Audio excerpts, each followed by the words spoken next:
That was a grind. All the credit to North Texas. Grant did a great job preparing his team. They're a good team. They're going to win some games, and it's a great test for us. Even when we got the lead, we couldn't keep it, and it wasn't pretty, but we found a way to win it. We found a way to get stops. We did a really good job finding the open guy, and Kel did a great job of knocking down two big shots for us. It was great because I was really on him early in the game with a couple mistakes, and he responded like seniors respond. The best thing about today was the way a senior responded to hard coaching, and he didn't let his team down. It was awesome. I'm really proud of him. So that was a grind. It's a win. I don't care if they're all one-pointers. I love close games, and now we got a lot to work on. Some of the team did at points last year. What was it like to see them kind of flip that switch in the first half and go on a 3-0 run and kind of turn the table the way they did? Yeah, it was a huge momentum builder. I thought we got great lift with the bench as well, and flying around a little bit. We got the style of play going in our favor, and we made some shots. And I thought we made some great passes. Honestly, they were collapsing really hard, and our guys did a great job of getting everybody in the lane down along the baseline. And we sprayed it, as we call it, spray it and share it, and we did that. I thought guys made shots, and we made those one or two extra passes that it's hard to guard. So proud of it. We gotta have more of that, Wayne, as the game goes on, and make that 20-0 run a little bit longer, and then come back and do it again later in the game. But it's a good start. How valuable are those nail-biters early in the season? They're huge. Confidence builder. It's great for guys to go through that. We could practice that scenarios in practice all the time, but in practice, your point guard doesn't miss free throws, and he does in a game. It's a great learning experience how to get yourself ready. It's Kello late in the game making a big shot. Now he knows he can do it again if the time comes, the opportunity comes. So the best experience is game experience, without a doubt. Sometimes you have an 8-point lead and you make it 12, and that's the game at 2 minutes. Or sometimes it goes down to the last possession like tonight, and you gotta get a stop. And we did. I thought Malik did an awesome job late in the game there of getting to the backside. We practice that every day, but to see it in the last play of the game, that carries over. That's a huge builder. Right at the start of that 20-0 run, you put all the stars back in at once. Asked the players, if you said anything before then, they said it was just they knew what they had to do. So just how much of a luxury you're talking about having experience, how much of a luxury you have. Those guys that just kind of know the deal. You don't have to say much. They just take care. They know. That's what happens when you have older guys, and they've been through the battles before, all these practices and all the film sessions. And sometimes I think coaches talk too much, and sometimes I need to shut up and let those guys play. I think that's important too. And today was one of those days. Let's go do what we do and figure it out. I told the guys late in the game, 3:08 on the clock, there was a timeout. I said, all right, we're in a tough game here. It's a possession by possession. Let's take care of the ball. Let's do what we do. And that's what an older team, they're going to find a way to figure it out. We did today. You withstood several North Texas runs as they refused to go away. How key was it to withstand those punches and respond? Well, they're confidence builders. When they hit some daggers like they did, and we lost 55 twice. We gave up 2 rebounds off free throws. Those things, you can't do that. We're lucky. We're lucky we won when you have some mental mistakes like that. But they're builders now. It's got to teach us. Let's not make that mistake again. But they ran some good stuff out of some dead balls and some stoppages in play that whole second half. They ran some plays that we didn't see before that they ran, and that's credit to Grant coming on the road to our place. Coach, was this another night of your team fighting the defense once again with turnovers? Yeah, man. Yeah, we held a good team that could shoot it to 56 points. Was it 56? 56 points. That's pretty darn good. But when you're going to turn the ball, how many turnovers we have? I don't have a stat sheet. 18, man. That's back-to-back 18. We're gonna lose games turning the ball over 18 as we continue to play better teams. We got to get better at it. Older guys got to have more responsibility, taking care of the ball. Younger guys know that they got to hold that thing. It's precious. It's gold, and just got to get better at it. We did last year. We were turning the ball. Unfortunately, we were turning the ball over early last year. And as we moved along, we got better and better at it. We got it down to 10, 12 a game. Our guys are still going to be aggressive. Marcus Evans is still going to play with great freedom and going to get downhill because he's pretty good at it. He'll have a turnover or two here and there. We don't need him to have 5 or 6. We can't have charges. Drive in there, you get 2 or 3 guys in, you got to sit down and share the ball. We did at the end of the game, and they were winning plays. But we got to do it for 40, and that's just something we're gonna keep working on. So I love these guys. They listen, just like my kids. They're not perfect. Just get up the next day and keep trying.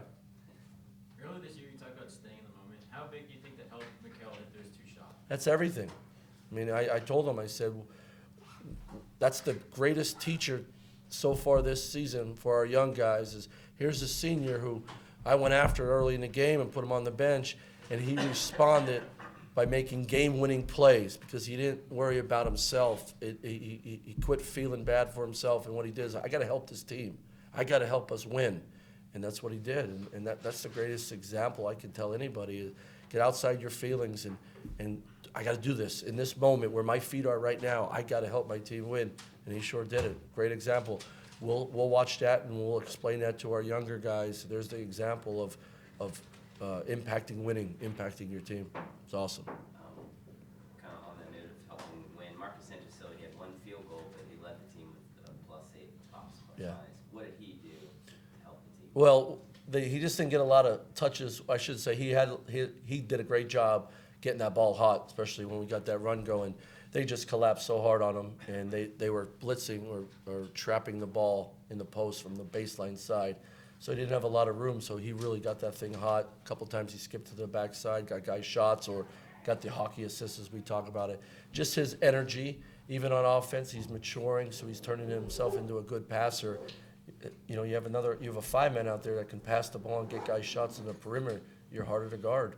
But then his energy, I thought his energy in the ball screens, his energy on the glass, that was huge today. So, and you know, here's a guy that didn't get as many touches as maybe the last 2 times we played in uniform, but he didn't go away, and that's what you want from an upperclassman, one of your better players. With the turnovers, you talked on Tuesday, maybe part of that was like, an extra pass that wasn't needed in transition, whatever the case may be.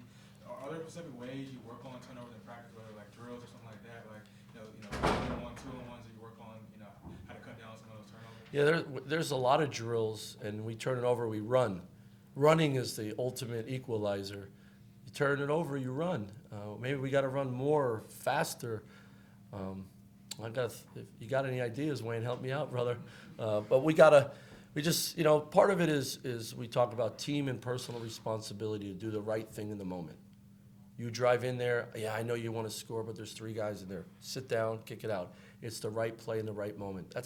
That's the biggest thing we got to get better at, and it's one of the hardest things because I want our guys to be really aggressive. So it's the balance, and we got to get them down to 10, 12 a game. But we got great turnovers, and we will. And things don't happen overnight, but we know we're playing a really good team. Come Tuesday, we can't turn over 18 times, or they'll kill us. We know Marcus Silva's capability of scoring in the paint. Tonight, Texas outscored you in the paint by a pretty good margin. What ways do you think you can maybe get better at that? Whether it's get some more production from the bench inside or whatever it may be. Yeah, well, we want to score downhill. Last game we did score downhill. They just collapsed so much, so we had wide open shots, inside outside action. With Marcus, the way he moves now, he moves better than he ever has. We can get him out in the perimeter and get him to rip it and all that stuff. But just different things. But his bread is buttered down in the post around the rim. That's where he belongs, and we can move him out because he has great feet. But we want to show off his versatility, but we also want to make sure he's as efficient as can be. You guys shot 38% from 3 tonight. Coming off a game where you didn't shoot as well as you would like from 3, how good was it to see your team be able to knock down shots tonight? I'll take 38% every night, but we can't turn it over 18 times. If we shoot at 38% all year long, get back down to 10, 12 turnovers, we'll be in business. Our turnovers aren't in the open court. Turnovers are forcing stuff, and we have good enough guys that are strong with the ball. We just got to get better at it. That's my job. We'll work on it. Guarantee that. I mentioned those different factors between turnovers and things like that.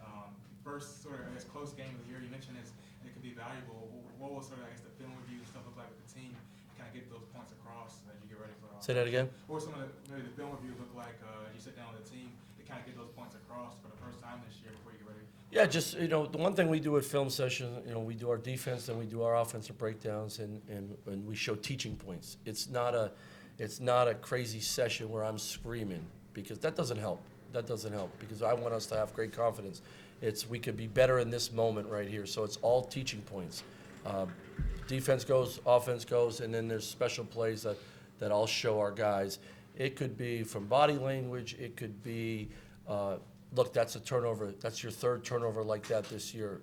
All right, here we're not pivoting, feeding the post. Here we are on the break trying to make a home run pass. Like the other day we threw 4 lobs. We were 0 for 4 throwing lobs. Maybe it's a bounce pass. So it's all building stuff. So I could watch tape. One of my teammates from college, Reggie Hall's here from Hackensack, New Jersey. When he and I were in tape sessions, it was different. We got to learn. We got to learn and make, it's teaching. It's teaching so we can carry it over to the court. That's my biggest thing. So I think the biggest thing is turnovers, and then being in the moment. Like, all right, time, score, where we're at, log the game, and that's stuff we're going to teach our guys all the time. So we have a lot of young guys too. We have older guys that gotta be better. We have some younger guys that with experience can continue to get better, but we got an army, and we got to put that army to use. One quick one. I believe Jeremy Ballard played them like 3 times last year. Yeah.